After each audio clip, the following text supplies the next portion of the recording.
Қордай аудандық орталықтандырылған кітапханалар жүйесіне қарасты балалар мен жасөспірімдер кітапханасында көрнекті журналист, жазушы Шәрбану Мұхитқызының туғанына 90 жыл толуына орай шындық пен шырайлы сөздің шебері атты әдеби кеш ұйымдастырылды. Шараның негізгі мақсаты қаламгердің өмір жолы мен шығармашылық мұрасын кеңінен насихаттау, оқырман қауымға оның әдеби еңбектерін таныстыру және жастарды сөз өнерін құрметтеуге баулу. Кеш барысында қатысушылар жазушының шығармаларымен танысып, оның өмірбаяны жөнінде тың деректерді алды. Сонымен қатар әдеби кеш аясында қаламгер туындыларынан үзінділер оқылып, мазмұнды пікірлер мен тағылымды ойлар ортаға салынды. Іс-шараға кітапхананың тұрақты оқырмандары белсене қатысып, әдеби кештің жоғарғы деңгейде өтуіне өз үлестерін қосты.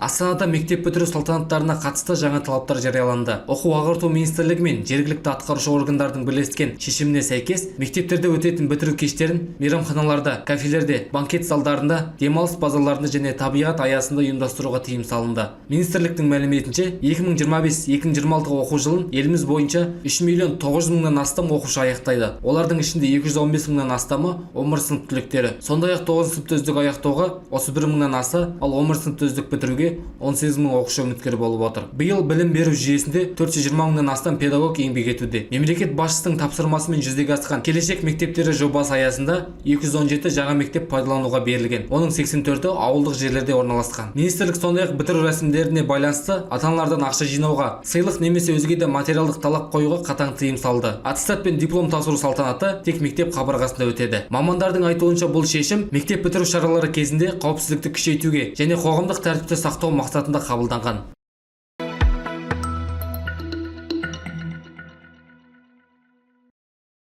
Алматылық бір топ ұстаз Оңтүстік Кореяда тағылымдамадан өтіп, Сеулдағы білім беру жүйесіне халықаралық бакалавриат бағдарламасын енгізу тәжірибесін зерттеп жатыр. Сапар барысында олар елдегі ең беделді жоғарғы оқу орындарының бірі Корея университетімен ынтымақтастық жөнінде меморандумға қол қойды. Келісім кәсіби тағылымдама мен тәжірибе алмасу бағыттарын қамтиды. Оңтүстік Кореяда бұрын тек элиталық жекеменшік мектептерде қолданылған IB бағдарламасы кейіннен мемлекеттік білім беру ұйымдарына да енгізіліп, Корей бакалавриаты жүйесі қалыптастырылған. Негізгі мақсат жаттауға негізделген дәстүрлі оқыту моделінен бас тартып, оқушылардың ойлау қабілетін дамыту және ұлттық тестілеу алдындағы психологиялық қысымды азайту. Алматы қаласында халықаралық бакалавриат бағдарламасы пилоттық режимде 5 мемлекеттік мектепке енгізілген. Жаңа жүйенің ерекшелігі мұғалім дайын жауапты бермейді, оқушыны өз бетінше шешім табуға жетелейді. Бүгінде 5-9 сыныптарда шамамен 680 оқушы осы бағдарлама бойынша білім алуда. Болашақта Алматы мектептері толық авторизациядан өтсе, бұл қазақстандық түлектерге әлемнің жетекші университеттеріне жол ашып, IB дипломның халықаралық деңгейде мойындауға мүмкіндік береді.